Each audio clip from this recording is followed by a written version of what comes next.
I met Prime Minister Modi yesterday, a person I regard as my older brother, Prime Minister Modi. इन तस्वीरों को देखने के बाद चीन के होश फाख्ता हो सकते हैं। एक बड़ा सरप्राइजिंग सा नोट है जहां पर प्राइम मिनिस्टर मोदी खुद भूटान जाने की बात कर रहे हैं नेक्स्ट वीक। मैं ये जानना चाहता हूं, भाई तो फिर मत बोलो किसी से, चुप रहो। भूटान के प्रधानमंत्री बनने के बाद उन्होंने पहली विदेश यात्रा के लिए भारत का चयन किया। तो दुनिया की जियोपॉलिटिक्स में ये सिर्फ कंट्रीज की अब फाइट नहीं है, अब ये अलाइज की फाइट है। Now, Bhutan's Prime Minister received a warm welcome from the Indian Prime Minister. कि चीन तड़प रहा है और उसके पता ही नहीं चल रहा कि सामने कौन खड़ा है। It was a very very warm sort of a meeting, जैसे ये दोनों एक दूसरे को बहुत टाइम से जानते हो। ये इस्तेमाल हो सकते हैं कि आपके अपोनेंट को शिकस्त देने के लिए। क्रेजी कि जो सबसे स्ट्रॉन्ग इस वक्त एक ब्लॉक नजर आ रहा है वो यूरोपियन कंट्रीज, अमेरिका यानी वेस्ट, इंडिया और कुछ और कंट्रीज जो हैं वो इसमें बहुत स्ट्रॉन्ग अपनी एक पोजीशन ले चुकी है। उसके दौरे में चीन को ऐसी भड़क लगी है कि मैं बता नहीं सकता हूं और चीन ने विरोध जताया। मुलाकात के दौरान की ये तस्वीरें जो दिल खोल के दोनों नेता एक दूसरे से मुलाकात कर रहे हैं, ये तस्वीरें चीन के लिए चिंता की लकीरें खींच सकती है। हेलो फ्रेंड्स, जय हिंद। हिंदुस्तान स्पेशल में आपका स्वागत है। दोस्तों, भूटान के प्रधानमंत्री इस समय भारत की यात्रा पर हैं। भूटान के प्रधानमंत्री दाशो शेरिंग टोब्गे ने कहा है कि मैं कल प्राइम मिनिस्टर मोदी से मिला और मैं हाल के चुनाव के बाद भारत का दौरा करने और अपने दोस्तों और बड़े भाई प्राइम मिनिस्टर मोदी से मिलने की उम्मीद कर रहा था। यह यात्रा मेरे लिए बहुत भावनात्मक रही है। मुझे पता है कि प्राइम मिनिस्टर मोदी से मुलाकात के कारण है, लेकिन मुझे यह भी एहसास हुआ है कि इसका एक बड़ा हिस्सा इसलिए है क्योंकि मैं दिल्ली में अपने दोस्तों के बीच वापस आया हूं। दिल्ली की अपनी पहली यात्रा के दौरान मैं भारत के उद्योगों के प्रमुखों से मिलना चाहता था और इससे भी महत्वपूर्ण बात यह है कि भारत में पर्यटन के चालक हमें भारत के साथ उत्कृष्ट संबंधों का आशीर्वाद मिला है। शेरिंग टोब्गे ने कहा कि हम चाहते हैं कि अधिक भारतीय भूटान का दौरा करें। मोदी ने टोब्गे के साथ बातचीत के बाद कहा कि वह अगले सप्ताह भूटान आने का निमंत्रण देने के लिए वहां के नरेश और प्रधानमंत्री को हार्दिक धन्यवाद देते हैं। Prime minister of Bhutan is here and Bhutan के प्राइम मिनिस्टर के साथ पीएम मोदी की भी मीटिंग्स हुई हैं। Some very important agreements have happened and एक बड़ा सरप्राइजिंग सा नोट है जहां पर प्राइम मिनिस्टर मोदी खुद भूटान जाने की बात कर रहे हैं next week.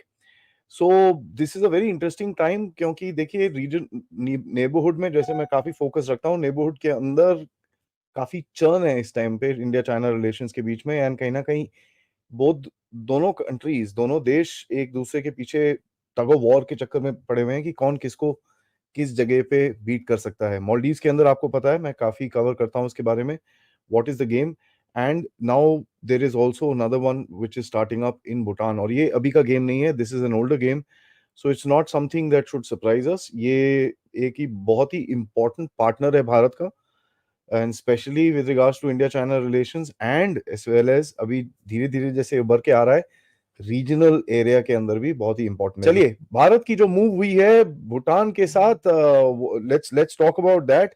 Prime minister of Bhutan, his highness, his excellency, not highness, his excellency Dasho Tshering Tobgay, and he has come. बड़े यंग से वेरी एनर्जेटिक पर्सन, इनके आपने कल मैंने लेक्चर सुना इनका फिकी में जो दिया था, very very energetic lecture, you know, and very very energetic person as a matter of fact. इनकी जो बॉडी लैंग्वेज थी सबसे पहले जब प्राइम मिनिस्टर से मिले, very positive. It was more than just a handshake, it was literally a jhappi. Modi साहब की जादू की जप्पी तो सबको पता ही है।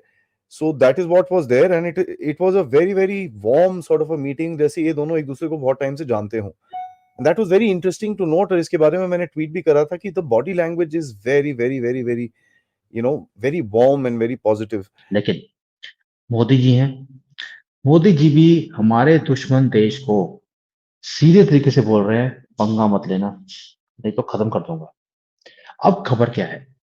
खबर यह है कि चीन तड़प रहा है और उसके पता ही नहीं चल रहा कि सामने कौन खड़ा है। उसे ये समझ नहीं आ रही कि ये नेहरू का भारत नहीं है, ये मोदी का है।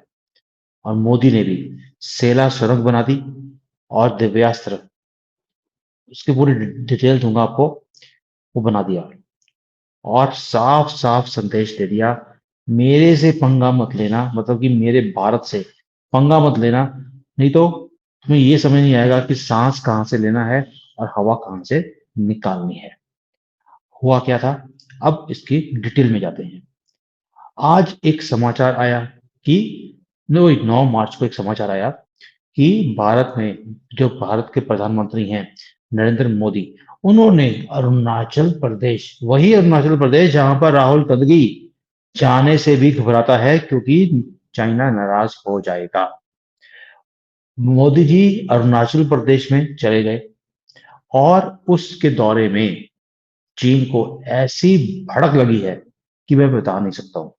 और चीन ने विरोध जताया और चीन ने क्या बोला है कि भाई जो उसका विदेश मंत्रालय है उसके प्रवक्ता वांग, सारे वांग ही होते हैं वहां पे, पता नहीं क्या चक्कर है, उन्होंने कहा कि जेगनान जो अरुणाचल प्रदेश का नाम चाइना ने रखा है क्योंकि चाइना बोलता है कि अरुणाचल उसे बिलोंग करता है।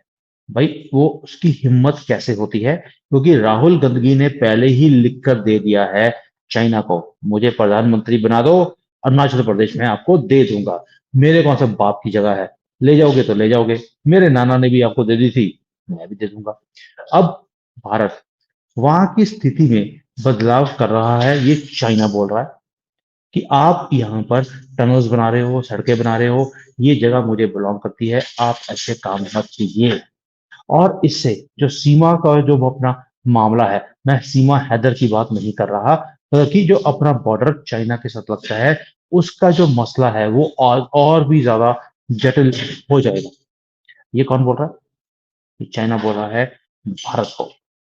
और जो जिनपिंग है वो अपने साथ एमओयू साइन की हुई कांग्रेस के साथ मिलकर जितना मर्जी षड्यंत्र रच ले, लेकिन उसे एक बात समझ लेनी चाहिए कि सामने अब ना तो नेहरू है और ना चाइना से खौफ खाने वाली मनमोहन सिंह की सरकार है, बल्कि उसके सामने आंख में आंख डालकर बात करने वाला मोदी है।